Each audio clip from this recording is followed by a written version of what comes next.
എൻ്റെ പേര് സൗഭാഗ്യ ജോസഫ്. ഞാൻ കരുവാറ്റയിൽ നിന്നാണ് വരുന്നത്. ഞാൻ കഴിഞ്ഞ വർഷം മെയ് മാസമാണ് ഞാൻ ആദ്യമായിട്ട് ഉടമ്പടി എടുക്കുന്നത്. എൻ്റെ അമ്മയാണ് എന്നോട് ഉടമ്പടി എടുക്കാൻ പറഞ്ഞത്. എനിക്ക് തുടങ്ങുന്ന സമയത്ത് മാതാവിനെ എനിക്ക് വിശ്വാസമാണ്, പക്ഷെ ഉടമ്പടിയും കാര്യങ്ങളും എന്താണെന്നൊന്നും എനിക്ക് വലിയ ബോധ്യമൊന്നും ഇല്ലായിരുന്നു. ഞാൻ നഴ്സിംഗ് കഴിഞ്ഞ് ആദ്യം OET എഴുതാൻ പോയി. എൻ്റെ പപ്പ ഞാൻ നഴ്സിംഗ് കഴിഞ്ഞ് ഇറങ്ങിയപ്പോൾ തന്നെ കുറച്ച് ഫിനാൻഷ്യൽ ഇഷ്യൂസും കാര്യങ്ങളൊക്കെ ഉണ്ടായിരുന്നു.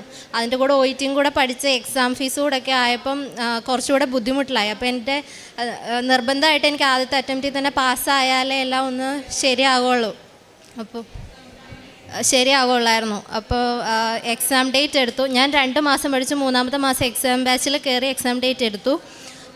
എക്സാമിന് പോയി. എൻ്റെ ആദ്യത്തെ 2 മൊഡ്യൂള് റീഡിങ്ങും ലിസണിങ്ങും ആയിരുന്നു. എനിക്ക് സ്പീക്കിങ് വലിയ കുഴപ്പമൊന്നുമില്ല. സ്പീക്കിങ്ങും റൈറ്റിങ്ങും ഞാൻ ഭയങ്കര കോൺഫിഡൻ്റ് ആയിരുന്നു അതിൽ. പക്ഷേ റീഡിങ് ലിസണിങ്ങും ഓൾറെഡി എനിക്ക് ഞാൻ അത്ര സാറ്റിസ്ഫൈഡ് ആയിരുന്നില്ല.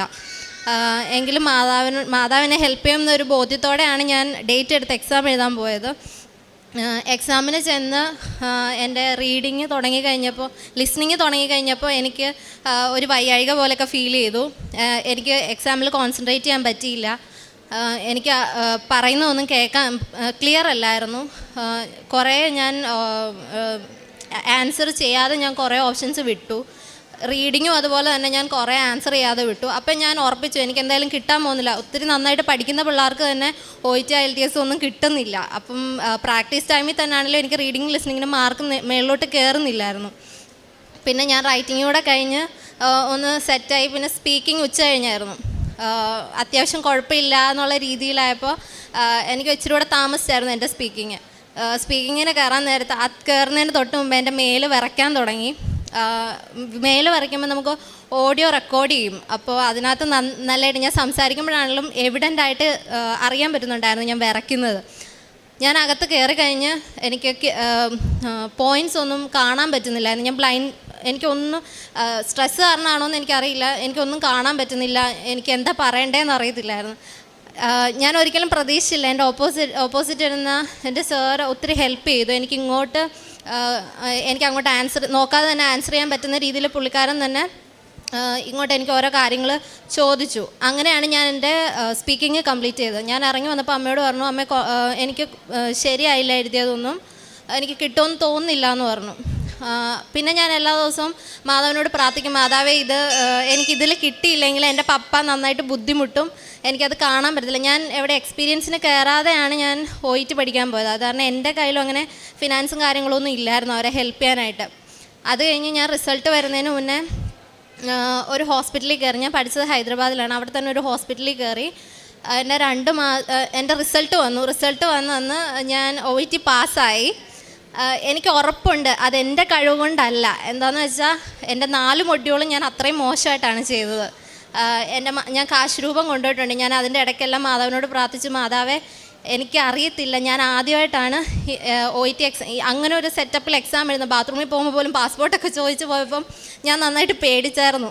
അപ്പോൾ മൊത്തത്തിൽ എൻ്റെ കയ്യിൽ നിന്ന് പോയൊരു ദിവസമായിരുന്നു അന്ന്. അപ്പോൾ ഞാൻ മാതാവിനോട് പറഞ്ഞു, മാതാവ് ഇത് എൻ്റെ കഴിവുകൊണ്ടല്ല, മാതാവ് ഹെൽപ്പ് ചെയ്തുകൊണ്ട് മാത്രമാണ് എനിക്ക് കിട്ടിയത്. അന്നാണ് എനിക്ക് ഈ ഉടമ്പടിയിൽ ഏറ്റവും നല്ലത്. അതായത് എൻ്റെ അമ്മ എന്തോരം തീക്ഷ്ണതയോടാണോ പറഞ്ഞത്, അതുപോലെ എൻ്റെ കൂട്ടുകാരോട് പറയാനായിട്ട് എനിക്ക് അത്ര ഒരു ആത്മീയ ബോധം ലഭിച്ചത് എൻ്റെ റിസൾട്ട് വന്ന ദിവസമാണ്. ഞാൻ എൻ്റെ ഫ്രണ്ട്സിനോട്, പഠിക്കുന്നവരോട് എല്ലാവരോടും പറഞ്ഞു, ഒന്നുകൊണ്ടും പേടിക്കണ്ട, എനിക്ക് കിട്ടിയെങ്കിൽ നിങ്ങൾക്ക് ഉറപ്പായിട്ടും കിട്ടും. നിങ്ങൾ മാതാവിനെ കൂട്ടുപിടിച്ചോ, മാതാവ് നിങ്ങളെ കൈവിടത്തില്ല. ഉറപ്പായിട്ടും നമ്മുടെ ഏത് പ്രതിസന്ധിയാണെങ്കിലും നമ്മുടെ കണ്ണീരിന് അർത്ഥം ഉണ്ടെങ്കിൽ മാതാവ് നമ്മൾ ഉറപ്പായിട്ട് ഹെൽപ്പ് ചെയ്യുമെന്ന് ഞാൻ പറഞ്ഞു. എൻ്റെ ഫ്രണ്ട്സ് 2-3 പേര് പഠിക്കുന്നവർ അങ്ങനെ പോയി ഉടമ്പടി എടുത്തു. അവർക്ക് UK സ്കോർ കിട്ടി. ഞാൻ മാൾട്ടയ്ക്കാണ് പോകുന്നത്. എൻ്റെ വിസ വന്നു. എൻ്റെ കറക്റ്റ് 4 മാസം കൊണ്ടാണ് എൻ്റെ പ്രോസസ്സിങ് കംപ്ലീറ്റ് ആയത്. ഞാൻ മാൾട്ടയ്ക്കാണ് പ്രോസസ്സിങ് തുടങ്ങിയത്. അപ്പോൾ അതിന് മുമ്പ് വരെ 1 ഇയർ എക്സ്പീരിയൻസ് വേണമായിരുന്നു. പക്ഷേ എൻ്റെ അർജൻസി കടക്കെടുത്താണോ എന്നറിയില്ല, മാതാവ് എനിക്ക് വേണ്ടിയിട്ട് പുതിയ അപ്ഡേഷൻ കൊണ്ടു തന്നു. ഫ്രഷേഴ്സിന് മാൾട്ടയ്ക്ക് പോകാൻ പറ്റും. അപ്പോൾ ഞാൻ പ്രോസസ്സിങ് തുടങ്ങി. ആ സമയത്ത് തന്നെയാണ് ഞാൻ എക്സ്പീരിയൻസ് എടുക്കാൻ കയറിയത്. എൻ്റെ എക്സ്പീരിയൻസ് അത്യാവശ്യം സ്റ്റിൽ വർക്കിംഗ് ആവശ്യമുള്ള അത്ര ആയപ്പോൾ തന്നെ എൻ്റെ പ്രോസസ്സിങ്ങും കംപ്ലീറ്റ് ആയി. അതിൻ്റെ നെക്സ്റ്റ് മന്ത് എൻ്റെ വിസ വന്നു. ഞാൻ ഇതിൻ്റെ ഇടയിൽ ഒന്നിനെക്കുറിച്ചും വേവലാതിപ്പെടേണ്ടി വന്നിട്ടില്ല. ഫിനാൻഷ്യൽ കാര്യങ്ങളാണേലും എനിക്ക് കൊടുക്കേണ്ടത് എപ്പോഴാണോ അതിന് തൊട്ട് മുമ്പായിരിക്കും, അല്ല അതിൻ്റെ തലേ ദിവസമായിരിക്കും എൻ്റെ പപ്പയ്ക്കോ അമ്മയ്ക്കോ കിട്ടുന്നത്. പക്ഷേ വേണ്ട സമയത്ത് മാതാവ് അത് തന്നിട്ടുണ്ട്. അതിന് മുന്നേ 2-3 മാസം മുന്നേ ഒന്നും ഒത്തിരി പൈസയൊന്നും തന്നില്ലെങ്കിൽ എനിക്കെപ്പോഴാണോ ആവശ്യമായിട്ടുള്ളത് ആ സമയത്ത് മാതാവ് അത് തന്നു. ഓരോ അത്ഭുതങ്ങൾ നടക്കുമ്പോഴും എൻ്റെ വിശ്വാസം കൂടിക്കൂടി വരുമായിരുന്നു. അത് കഴിഞ്ഞ് എൻ്റെ പ്രോസസ്സിങ്ങിൻ്റെ കാര്യങ്ങളെല്ലാം കംപ്ലീറ്റ് ആയി. ഞാൻ എൻ്റെ ഫ്രണ്ട്സിനോടെല്ലാം പറഞ്ഞു, എൻ്റെ കൂടെ പഠിച്ച പല പിള്ളേരും OIT പഠിക്കാൻ പോകുന്നതിന് മുമ്പ് തന്നെ ഇപ്പോൾ ഉടമ്പടി എടുക്കാൻ വന്നു തുടങ്ങിയിട്ടുണ്ട്. അതിലെനിക്ക് സന്തോഷമുണ്ട്. എന്താണെന്ന് വെച്ചാൽ വിശ്വാസം ഇല്ലാത്തവരും എന്താണെന്ന് വെച്ചാൽ എൻ്റെ കൂടെ ഹോസ്റ്റലിൽ പഠിച്ച പിള്ളേർ ക്രിസ്ത്യൻസ് ആണെങ്കിലും അവർ പ്രാർത്ഥിക്കാത്ത, കൊന്തയല്ലാത്ത, വർഷങ്ങളായിട്ട് പ്രാർത്ഥിക്കാത്ത പിള്ളേരൊക്കെ ഉണ്ടായിരുന്നു. എൻ്റെ അനുഭവങ്ങൾ കേട്ടിട്ട് അവർ വന്ന് ഉടമ്പടി എടുക്കുന്നുണ്ട്, പ്രാർത്ഥിക്കുന്നുണ്ട്, കൊന്ത ചെല്ലുന്നുണ്ട്, പള്ളിയിൽ പോകുന്നുണ്ട്. അതിലൊക്കെ ഞാൻ ഭയങ്കര ഹാപ്പിയാണ്. പിന്നെ എനിക്ക് മാതാവ് തന്ന വേറൊരു വലിയ അത്ഭുതമാണ് എൻ്റെ അമ്മയ്ക്ക്. കഴിഞ്ഞ മാസം ഞാൻ എൻ്റെ 3ാമത്തെ ഉടമ്പടി പുതുക്കിയ സമയത്ത് എൻ്റെ അമ്മയ്ക്ക് കാല് വയ്യാതായിട്ട് കട്ടിലേൽ നിന്ന് എഴുന്നേക്കാൻ പോലും പറ്റത്തില്ല. കാല് അനക്കുമ്പോൾ ഭയങ്കര വേദനയായിരുന്നു. അപ്പോൾ വീട്ടിൽ ഫുഡ് ഉണ്ടാക്കാനാണെങ്കിൽ എനിക്കും അനിയനും അത്ര നന്നായിട്ടൊന്നും അറിയത്തില്ല. അമ്മയായിരുന്നു എല്ലാം ചെയ്തുകൊണ്ടിരുന്നത്. പെട്ടെന്ന് അമ്മയ്ക്ക് വയ്യാതായി കഴിഞ്ഞപ്പോൾ മൊത്തത്തിൽ എല്ലാം പ്രശ്നമായി. ഞാനും അനിയനും കൂടെ എന്തെങ്കിലുമൊക്കെ കാണിച്ചു കൂട്ടുമെന്നല്ലാതെ പപ്പയ്ക്കാണെങ്കിലും ജോലിക്ക് പോകുമ്പോൾ അത്ര നല്ല സാറ്റിസ്ഫൈഡ് ആയിട്ടൊന്നും അല്ല ഫുഡ് പോകുന്നത്. എന്നാലും പപ്പ കംപ്ലൈൻ്റ് ഒന്നും പറയത്തില്ലായിരുന്നു. അപ്പം ഞങ്ങൾക്ക് മാനസികമായിട്ട് ഭയങ്കര സങ്കടം ഉണ്ടായിരുന്നൊരു സമയമായിരുന്നു. എൻ്റെ ആൻറ്റി ആയുർവേദത്തിലാണ് വർക്ക് ചെയ്യുന്നത്. അപ്പോൾ ആൻറ്റി കിഴി കെട്ടാനുള്ള ഒരു സംഭവങ്ങളൊക്കെ കൊണ്ട് തന്നു. അത് 15 ദിവസം ആ ട്രീറ്റ്മെൻറ്റ് ചെയ്താലേ വേദനയും കാര്യങ്ങളൊക്കെ മാറി ഒന്ന് നടക്കാൻ പറ്റുമെന്ന് ഉറപ്പില്ല, പക്ഷെ വേദന മാറുമെന്ന് പറഞ്ഞു. ഞാനാണെങ്കിൽ അതിൽ കിഴി കെട്ടുന്ന സമയത്ത് അഭിഷേക തൈലം ഒഴിച്ച് വിശ്വാസപ്രമാണം ചൊല്ലി പ്രാർത്ഥിച്ചാണ് ഞാൻ അമ്മയ്ക്ക് കിഴി വെച്ച് തുടങ്ങിയത്.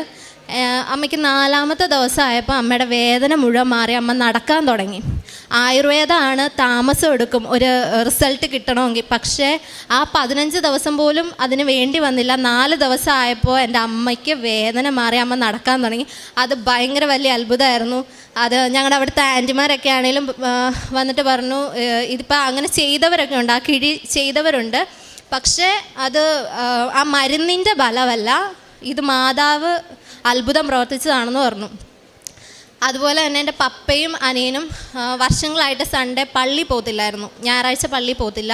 എൻ്റെ അനിയനാണെങ്കിൽ പള്ളിയിൽ കയറുന്നത് പോലും ഇഷ്ടമല്ലായിരുന്നു. ഞാൻ എൻ്റെ ഉടമ്പടിയിൽ ഒരു നിയോഗം വെച്ചത് അവർ പള്ളിയിൽ വരണം, പ്രാർത്ഥിക്കണം എന്നൊക്കെയായിരുന്നു. അങ്ങനെ അത് സാധിച്ചു കിട്ടി. എൻ്റെ പപ്പയും അനിയനും എല്ലാ ഞായറാഴ്ചയും പള്ളിയിൽ വരും. എൻ്റെ അനിയന് ഭയങ്കര ദേഷ്യവും കാര്യങ്ങളൊക്കെയാണ്. അമ്മയോടാണെങ്കിലും പപ്പയോടാണെങ്കിലും ഒക്കെ ഭയങ്കര മോശമായിട്ടൊക്കെ അവൻ ദേഷ്യപ്പെടും, സംസാരിക്കുകയൊക്കെ ചെയ്യും. ഞാൻ കൃപാസനത്തിലെ പത്രം അവൻ്റെ മുറിയിൽ, അവൻ എപ്പോഴും സിസ്റ്റത്തിന് മുമ്പിൽ എന്തെങ്കിലും ഗെയിം കളിക്കും കാര്യങ്ങളൊക്കെ ആയിരിക്കും. അവൻ്റെ ടേബിൾ ഷീറ്റിൻ്റെ അടിയിൽ കൊണ്ടുവച്ച് അവൻ അതൊക്കെ കണ്ടെടുത്ത് കളയുന്നതാണ്. അവൻ കാണാതെ കാശുരൂപവും കൃപാസനത്തിലെ പത്രവും കൊണ്ടുവച്ച് ഞാനും അമ്മ എല്ലാ ദിവസവും പ്രാർത്ഥനയായിരുന്നു. അങ്ങനെ ഷാരോൺ, ഇപ്പം എൻ്റെ അനിയൻ്റെ പേര് ഷാരോൺ എന്നാണ്. അവൻ ഇപ്പം റൂമിനകത്ത് തന്നെ ഉള്ളൊരു ജീവിതമായിരുന്നു അവന്. ഇപ്പം പക്ഷേ അവൻ ഞങ്ങളോടൊക്കെ സംസാരിക്കാൻ തുടങ്ങി. വീട്ടിൽ ഇങ്ങനത്തെയൊക്കെ മനുഷ്യരുണ്ടെന്ന് കാണാൻ തുടങ്ങി. പഴയതുപോലെ ഒന്നുമല്ല അവൻ. ഞങ്ങൾക്ക് ഭയങ്കര സന്തോഷം എന്ന് വെച്ചാൽ ഞങ്ങളുടെ വീടിപ്പോൾ സ്വർഗ്ഗമാണ്. എല്ലാവരും കൂടെ എന്ന് വെച്ചാൽ അവന് അത്രയും പെട്ടെന്ന് ഞങ്ങളും ഇത്രയും മാറ്റമൊന്നും പ്രതീക്ഷിച്ചതല്ല. അവന് പിന്നെ ജോലിക്ക് പോകാൻ ഭയങ്കര മടിയായിരുന്നു. ഇപ്പം പക്ഷേ ജോലിയൊക്കെ അവൻ തന്നെ തപ്പാൻ തുടങ്ങി. എന്തെങ്കിലും ചെറിയ ചെറിയ ജോലികളൊക്കെ ആണെങ്കിലും അവൻ പോയി ചെയ്യും. അതൊക്കെ കാണുമ്പം ഭയങ്കര സന്തോഷമുണ്ട്. ഇതൊന്നും ഞങ്ങളുടെ കഴിവുകൊണ്ടല്ല, മാതാവ് ഹെൽപ്പ് ചെയ്തിട്ടാണ് എന്നതിൽ എനിക്ക് നല്ല വിശ്വാസമുണ്ട്. കൃപാസന മാതാവിനും എൻ്റെ ഈശോ അപ്പച്ചനും ഒത്തിരി നന്ദി. അപ്പം ഞാനാണെങ്കിൽ ഹോസ്പിറ്റലിൽ ഡ്യൂട്ടി ചെയ്തുകൊണ്ടിരുന്ന സമയത്താണെങ്കിലും വീട്ടിൽ വരുവാണെങ്കിലും വഴിയിലൊക്കെ ഇരിക്കുന്ന ആൾക്കാർക്ക്, അപ്പച്ചന്മാർക്കും അമ്മച്ചിമാർക്കും ഒക്കെ ആഹാരം കൊണ്ട് കൊടുക്കുമായിരുന്നു. പിന്നെ രോഗികളായിരിക്കുന്നവരെ കാണാനും സന്ദർശിക്കാനും അവരുടെ കൂടെ കൂടുതൽ സമയം ചെലവഴിക്കാനൊക്കെ എനിക്കിഷ്ടമാണ്. പിന്നെ ഹോസ്പിറ്റലിൽ വർക്കിംഗ് ടൈം ആണെങ്കിലും എനിക്ക് ഫ്രീ ടൈം കിട്ടുന്ന സമയങ്ങളിൽ ഞാൻ പേഷ്യൻസിൻ്റെ ബെഡ് സൈഡിൽ പോയിട്ട് അവരോട് കൂടുതൽ സംസാരിക്കും. അവർക്ക് ഗിഫ്റ്റ് എന്തെങ്കിലുമൊക്കെ കൊടുക്കും. അവർ ഹാപ്പി ആവുന്ന കാണുമ്പം എനിക്ക് അതൊക്കെ അങ്ങനത്തെ കാര്യങ്ങൾ ഇഷ്ടമായതുകൊണ്ട് ഞാൻ ചെയ്യാറുണ്ട്. കാരുണ്യപ്രവർത്തികളെന്ന് പറയുമ്പോൾ അങ്ങനെയൊക്കെയാണ് ഞാൻ ചെയ്തിട്ടുള്ളത്. പിന്നെ എൻ്റെ ഫ്രണ്ട്സിനോടൊക്കെ കൃപാസനത്തിനെ പറ്റിയും മാതാവിനെ പറ്റിയും കൂടുതൽ സംസാരിക്കും. വിശ്വാസമില്ലാത്ത എൻ്റെ കുറേ ഫ്രണ്ട്സിനോട് ഞാൻ വിശ്വാസത്തിലേക്ക് വരുന്നതിൻ്റെ കാര്യങ്ങളും എൻ്റെ സാക്ഷ്യങ്ങളും ഒക്കെ പറഞ്ഞു കൊടുക്കാറുണ്ട്. പിന്നെ എൻ്റെ ഒരു ആൻറ്റി എനിക്ക് മാൾട്ട പ്രോസിങ് തുടങ്ങിയ സമയത്ത് ഷോമണി കാണിക്കാൻ എൻ്റെ പപ്പയുടെ കയ്യിൽ ആ സമയത്ത് പൈസ ഇല്ലായിരുന്നു. എൻ്റെ ആൻറ്റിയുടെ സ്വർണം പണയം വെക്കാൻ തന്നു. അവരിൽ നിന്നൊന്നും നമ്മളത് പ്രതീക്ഷിച്ചതല്ല. നമ്മളങ്ങോട്ട് ചോദിക്കാതെ തന്നെ അവരതൊക്കെ കൊണ്ട് തന്നപ്പോൾ അതൊക്കെ ഭയങ്കര വലിയ അത്ഭുതമാണ്. ഇത് എത്ര നന്ദി പറഞ്ഞാലും മതിയാവത്തില്ല. അത് കാരണം ആരെങ്കിലും ഈ കൂട്ടത്തിൽ വിശ്വാസം ഇല്ലാത്തവരൊക്കെ ഉണ്ടെങ്കിൽ കണ്ണും പൂട്ടി വിശ്വസിച്ചോ, മാതാവ് കൈവിടത്തില്ല. വ്യക്തിപരമായിട്ടൊരു അനുഭവം നമുക്ക് മുൻപിൽ പറഞ്ഞിട്ട് അതിൽ ദൈവ സാന്നിധ്യത്തിൻ്റെ ഒരു ദൈവിക ഇടപെടൽ എന്താണെന്നാണ് വാക്കുകളിലൂടെ ഇപ്പോൾ ഈ മകൾ സാക്ഷ്യപ്പെടുത്തിയത്. അപ്പം ഈ സാക്ഷ്യത്തിൽ 2-3 വാക്കുകൾ ഈ സാക്ഷ്യത്തിൽ പറയുന്നുണ്ട്. ഒന്നാമത്തെ ഒരു ആത്മീയമായൊരു ബോധ്യം എനിക്ക് ലഭിച്ചപ്പോഴാണ് എൻ്റെ അമ്മ പറയുന്നത് പോലെ എനിക്ക് മറ്റുള്ളവരോട് പറയാനായിട്ട് ഒരു ആംബിയർ അല്ലെങ്കിൽ ഒരു ബോധ്യം ലഭിച്ചത്. ഇത് വളരെ പ്രധാനപ്പെട്ടതാണ്. കാരണം നമുക്ക് മറ്റുള്ളവരോട് ഈശോനെക്കുറിച്ചോ മാതാവിനെക്കുറിച്ചോ ഒക്കെ സംസാരിക്കണമെങ്കിൽ നമുക്കതിന് ഒരു ബോധ്യം വേണം. ആ ബോധ്യം ലഭിക്കണമെങ്കിൽ അതിന് പറ്റിയ ഒരു ദൈവാനുഭവം ഉണ്ടാകണം. ആ ദൈവാനുഭവം ലഭിക്കണമെങ്കിൽ ആ ദൈവാനുഭവത്തിന് വേണ്ടിയിട്ടുള്ള ആഗ്രഹം മാത്രമല്ല, അതിനുവേണ്ടി ഒരു പരിശ്രമം ഉണ്ടായിരിക്കണം. അതാണ് ഉടമ്പടി എന്ന പ്രാർത്ഥന ഫോളോ ചെയ്യുന്ന ഒരു മെത്തേഡ് എന്ന് പറയുന്നത്. അപ്പം ആ ഒരു ബോധ്യം ലഭിച്ചതിന് ശേഷം അപ്പോൾ ഉടമ്പടി ലക്ഷ്യം വെക്കുന്നത് നിങ്ങളെ അല്ല എന്നുള്ളത് ഏറ്റവും പ്രധാനപ്പെട്ടത് ഈ ഒരു ചെറിയൊരു സാക്ഷ്യമാണെങ്കിലും ഈ മകളിലൂടെ അതിന് ചുറ്റും നിന്നിരുന്ന ഒരുപക്ഷെ പേരിൽ മാത്രം വിശ്വാസം ഉണ്ടായിരുന്ന ഒരുപാട് പേര് ജപമാലയിലേക്കും വിശ്വാസത്തിലേക്കും കടന്നു വന്നു എന്ന് ഈ ഒരു 2-3 ചുരുങ്ങിയ വാക്കുകളിൽ തുടങ്ങി പകുതിയായിരിക്കും തീരുമ്പോഴും പറയുന്നുണ്ട്. അപ്പം നമ്മളിലൂടെ ദൈവം ആഗ്രഹിക്കുന്ന ഒരു രക്ഷാകര പദ്ധതിയുടെ ആരംഭം മാത്രമാണ് ഒരു പക്ഷേ നിങ്ങൾ ഇവിടെ നിൽക്കുന്നത്. ഇപ്പോൾ ഒരാൾ ഉടമ്പടി എടുക്കുമ്പോഴും സാക്ഷ്യം പറയാൻ ഒരു കുടുംബമായിട്ടാണ് ഇവിടെ വരുന്നത്. അപ്പം ഒരാളിൽ നിന്നും ഒരു വ്യക്തിയിലേക്കും ഒരു പ്രദേശത്തിലേക്കും മുഴുവൻ ഉടമ്പടിയുടെ ഒരു സംരക്ഷണവും സാന്നിധ്യവും മാറുന്ന വലിയൊരു കൃപാവര പദ്ധതി ഉടമ്പടിയിൽ സംഭവിക്കുന്നുണ്ട്. അതാണ് ഉടമ്പടി. ഇപ്പം നിങ്ങളുടെ വിശ്വാസം കണ്ടു വരുന്നവരും അല്ലെങ്കിൽ നിങ്ങളുടെ പ്രേക്ഷിത കാരുണ്യ പ്രവർത്തനങ്ങളുടെ ഫലം അനുഭവിച്ച് വരുന്നവരും എല്ലാമുണ്ട്. പിന്നെ മൂന്നാമത്തെ ഒരു കാര്യം, ഒരു അമ്മയുടെ സൗഖ്യത്തിനെക്കുറിച്ച് പറയുമ്പോഴും ഉടമ്പടി തൈലം ഉപയോഗിച്ച് പ്രാർത്ഥിക്കുമ്പോൾ വേഗം സൗഖ്യപ്പെടുന്നതിൻ്റെ പിന്നിലൊക്കെ ഇനി നമ്മൾ വിശ്വാസമില്ലെങ്കിൽ അതൊരു പ്രശ്നമില്ലാത്ത കാര്യമാണ്. പക്ഷേ ഈ വ്യക്തിയെ സംബന്ധിച്ചിടത്തോളം തൻ്റെ വിശ്വാസ ജീവിതത്തിൽ ഓരോ പ്രാവശ്യവും അടയാളങ്ങളിലൂടെ വിശ്വാസം ബോധ്യപ്പെടുക. അത് സ്വന്തം അനിയൻ്റെ കാര്യം പറയുമ്പോഴും വീടൊരു സ്വർഗമാണ് എന്ന് പറയുവാൻ തക്കവിധം ഒരു ദൈവിക ഇടപെടൽ ആ കുടുംബത്തിലുണ്ടെന്ന് ആ കുടുംബം വ്യക്തമായിട്ട് അനുഭവിക്കുന്ന കാര്യമാണ്.